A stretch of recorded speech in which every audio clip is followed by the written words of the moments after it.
Herb. Herb is a plant. I mean, herbs are good for everything.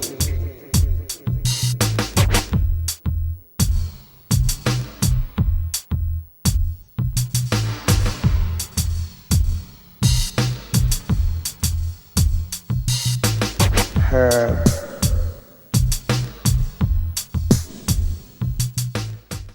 Welcome to Eugene Cannabis TV. I'm all here by my lonesome tonight, but I got some great stories for you and some good information, and that's what we're all about here is education on cannabis issues.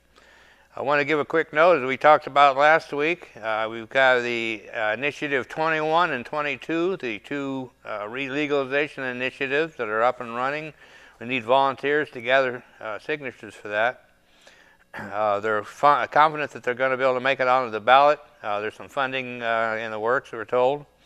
And then the third initiative, we don't have a number on it yet. It's called, right now we're calling it the New Approach Oregon. They've announced that they also have funding lined up. And they're working on getting it up and ready for to gather signatures. So we have, it looks like in 2014, we're going to have 3 choices for legalization. So stay tuned, and we'll keep you up on how that's going. Some sad note, we talked about it briefly last week. I wanted to go in detail this week about Peter Lewis. Peter Lewis passed away last weekend at 80.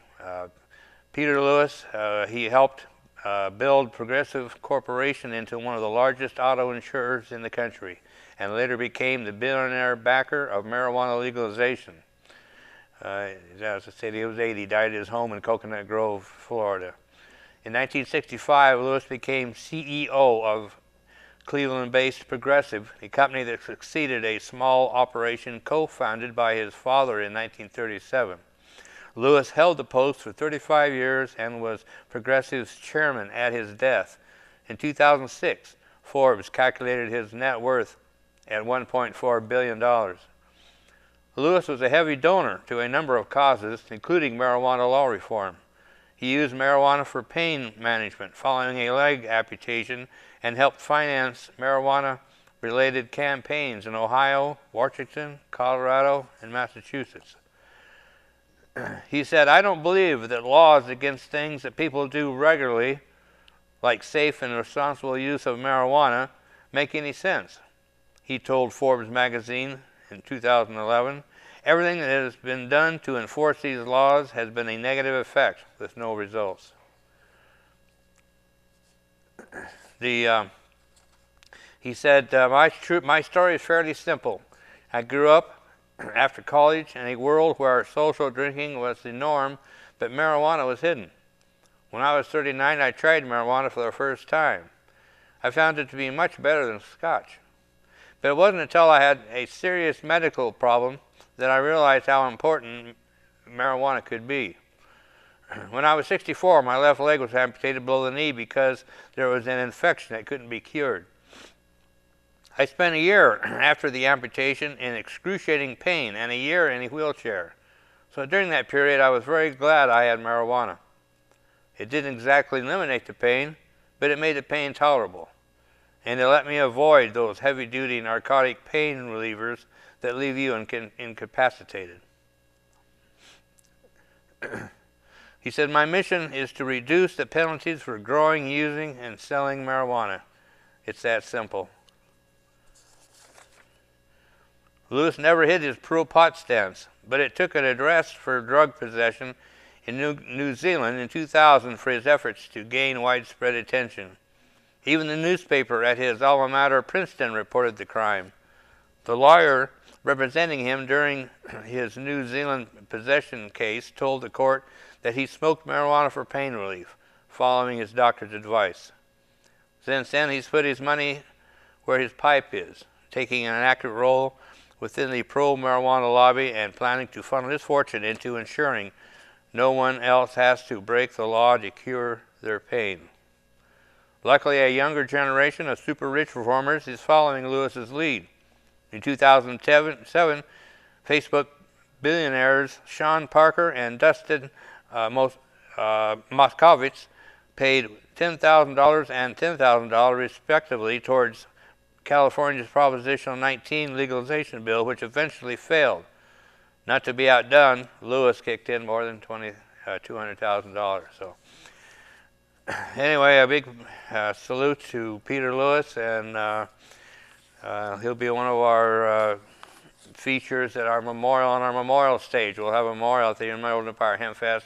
We dedicate our stage to the fallen fighters for cannabis freedom, and we'll have Peter Lewis there among the other famous people that are featured, like Jack Herrera and Dr. I can't. Anyway, we've got. I'll be talking about those more later. So we've got. Let's see. Yeah, and this is interesting in Oregon.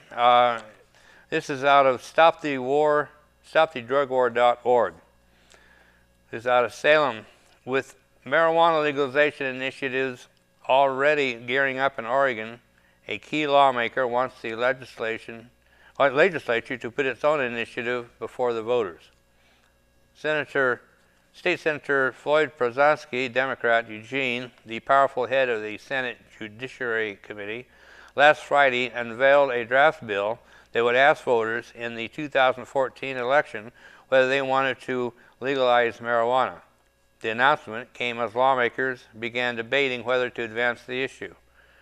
Under Prozanski's plan, the legislature would pass the bill, and the marijuana legalization question would then appear on the November 2014 ballot. If approved by the voters, the legislature would then be charged with crafting regulations in 2015. Next year, Oregon has only a 6-week special legislative session beginning in February. That's why Prozanski wants lawmakers to handle the regulatory issues in 2015, when there is more time. Prozanski said a vote on legalization is inevitable. And if the legislature doesn't act, activists will put their own measure before the voters. At least 2 initiatives are already in the works, one by Paul Stanford, the controversial force behind last year's failed Measure 80 campaign, and one by local activists organized as New Approach Oregon, which is already picking up some seed money. It is here. We need to deal with it, Prozanski said in remarks reported by the Associated Press. Because if we don't deal with it, it's going to be given to us. And I think we'll have a lot of unintended consequences. New Approach Oregon spokesman Anthony Johnson told the AP it was too early to tell if Prozanski's draft bill would satisfy his group. If not, Oregon voters could have 2 or more separate proposals to choose from next October. So again, this is that third proposal that I spoke about, New Approach Oregon. If the legislature doesn't submit it to the voters, then the campaign is already working on it now to get it on the ballot. So if the legislature doesn't pick up the ball, we're like running a parallel kind of a deal. So if the legislature doesn't pick it up, then we'll be ready to turn it into get it going as an initiative. So anyway, that's all. We'll keep you posted on that. But again, there's a good chance that we'd have as many as 3 initiatives on the November 2014 ballot. So things are definitely changing. As we read different stories, the percentages of people willing to vote for legalization of marijuana has gone as high, I think the highest I've heard so far is 68%. So that's a really good margin. So as the article mentioned, it's pretty much inevitable that legalization is coming. So I wanted to talk a little bit about the Emerald Empire Hempfest coming up. I want to ask for volunteers again. Our next meeting is scheduled for December 21st. We're still working on a location because we'd like to have a potluck, so I'll be announcing that in a later broadcast. If you have a place that might work for a potluck type of a meeting for about 30-40 people, let us know. That would really be a big help. Also, we're still needing storage space. So far, since we've been looking for storage space, we've had one donation of a small part of a storage locker. But we're looking for anywhere, we're actually looking even outdoor storage space. we have a half dozen trailers, utility trailers that have our equipment loaded on them. So we need place to put them where they'd be safe. Out in the weather is fine, but just need to be secure. And our next normal meeting is coming up. It's going to be at the library. This will be the first time that we've met at the library. That's going to be December 28th. It's on a Saturday. That'll be at 2 o'clock. And it's at the Eugene City Library, 100 West 10th. It'll be in the Eugene Weekly, so keep an eye open for that. Also, I'd like to remind everybody that when you travel, be sure and use the Reynolds oven bags. We try to get a video up of that so you can see what they look like. They're very inexpensive. They only cost $2 or $3 a package. And they can really cut down the smell of your medicine. This day and age, the police don't smell it. There's less chance that they'll hassle you about it.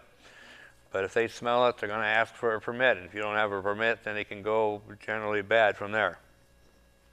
If you do have a permit, it's not a problem. It's just that you have to go through the hassle of showing it to them. So prevention is always the best cure. So use these Reynolds oven bags. I don't have a dog in the fight, but I'm just telling you they work. So I highly recommend them.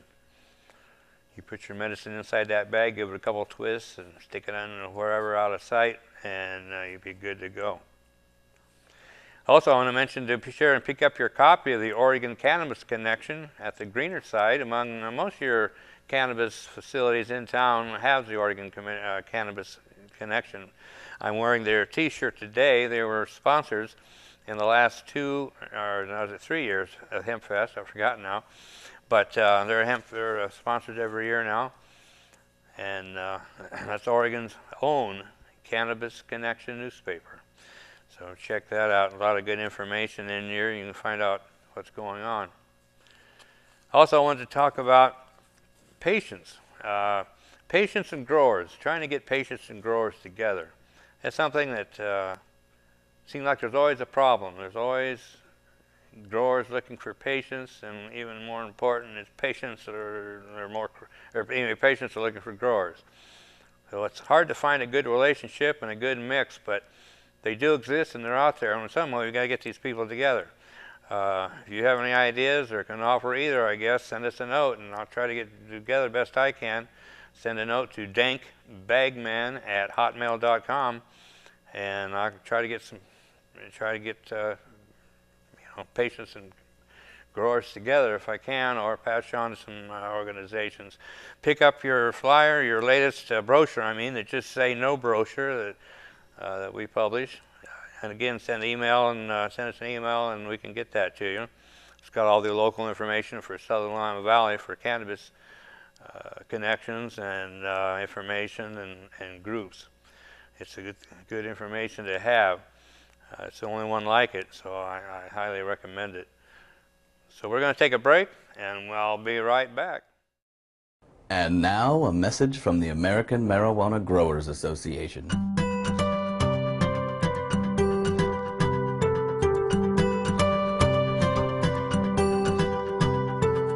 Hi, I'm a farmer, and I work hard every day to grow high-quality marijuana, the biggest cash crop in these United States. I'd like to thank you for your support of U.S. marijuana policy. Because marijuana is illegal, I don't have to pay taxes. Even better, prohibition leads to artificially inflated prices, which means a better quality of life for me and my family, as long as I don't get caught. Just as importantly, your tax dollars support thousands of U.S. agents who work tirelessly to keep low-grade, foreign marijuana out of our country. So thank you, America. And remember, whether you're nauseated from chemotherapy or just in the mood for a nice cool buzz, choose the best pot in the world, American Homegrown.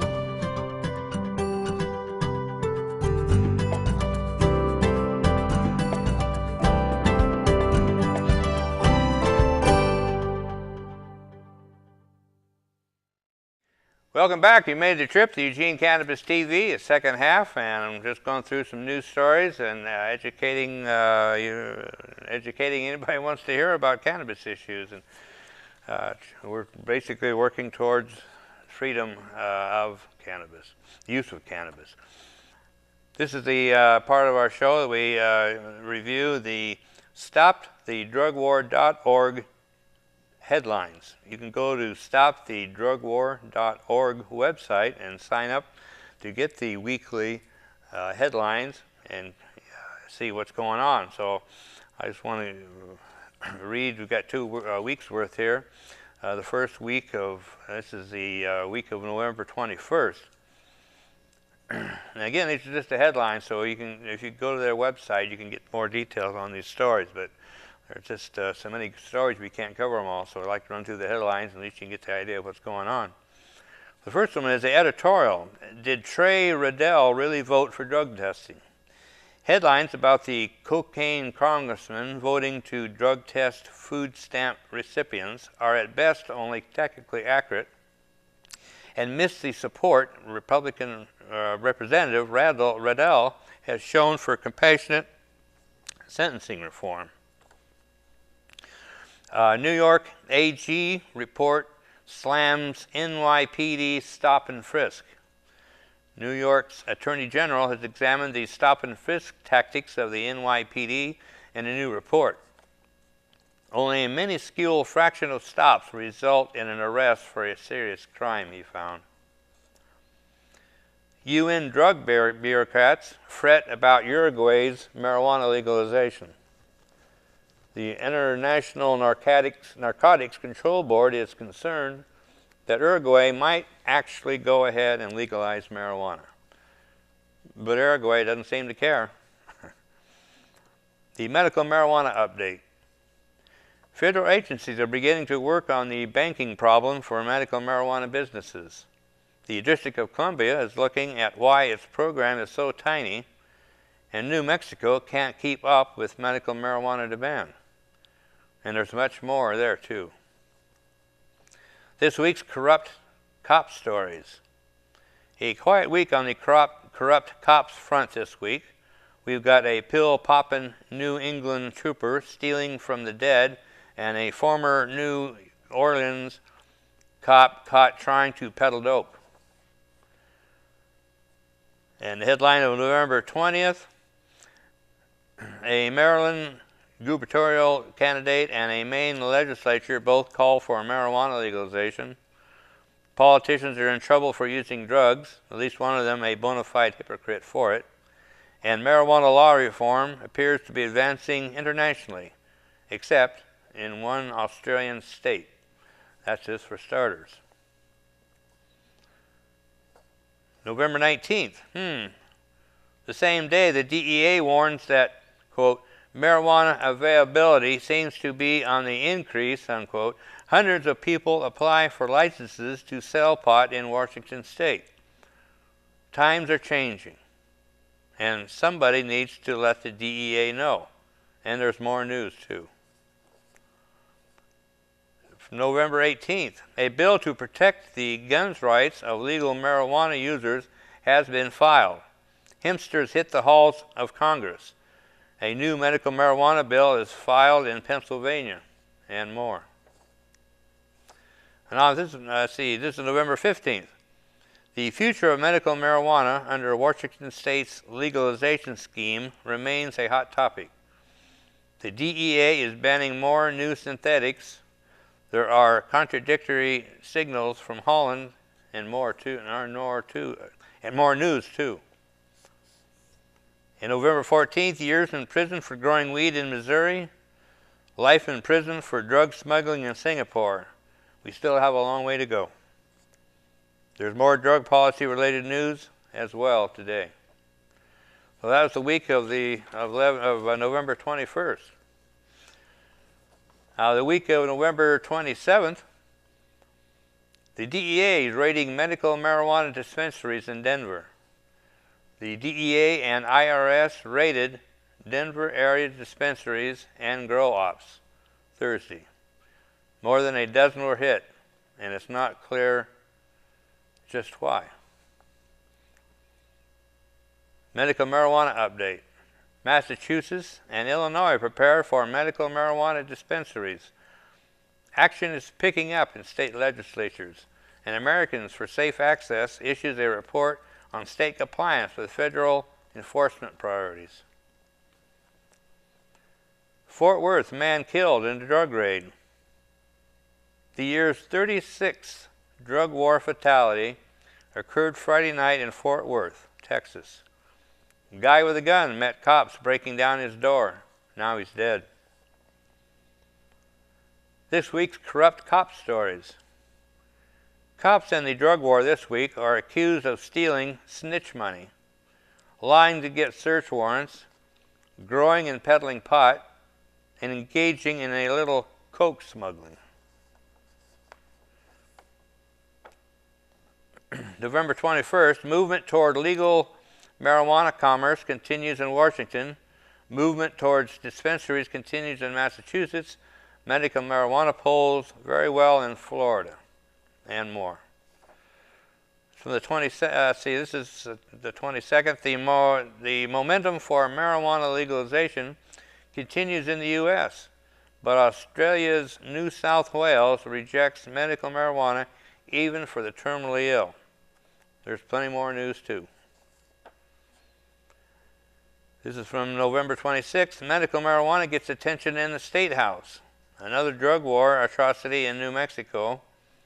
Mexico's first safe injection site is open, and a gram of opium or a few pounds of pot can get you a death penalty if you're in the wrong place. Yeah, the medical marijuana gets attention in the State House. I went to it. They didn't say which state that was, so I'm sorry I did not have that information for you on that report. So again, those are the Stop the Drug War headlines from stopthedrugwar.org. A good website to keep informed on what's going on the cannabis front. It's amazing how things are turning. The polls are. I remember very, very well when it was 34%, and I couldn't get my fellow activists. Oh, they talked about legalization and all that, but didn't really do anything about it because they said, well, there's no use really working on it because we don't have the numbers in the polls to pass it. Well, that's all changed now. So things are moving, and like I spoke earlier, we're going to have some initiatives coming. So this is a lengthy report. I didn't know how much I was going to be able to get into it, but I'm going to speak on this some. This came through one of my sources, the email list that I'm on. This is a report that was dated September 9th, 2013. It's put out by the Congressional Research Service. It's titled State Marijuana Legalization Initiatives, Implications for Federal Law Enforcement. I thought it was an interesting subject, and one of my colleagues read through it and said that there was really some good information in there. The main thing I wanted to cover tonight would be just a summary. Some of the things are quite common sense, but it's interesting to see them actually admit them. It says marijuana is the most commonly used illicit drug across the world, including in the United States.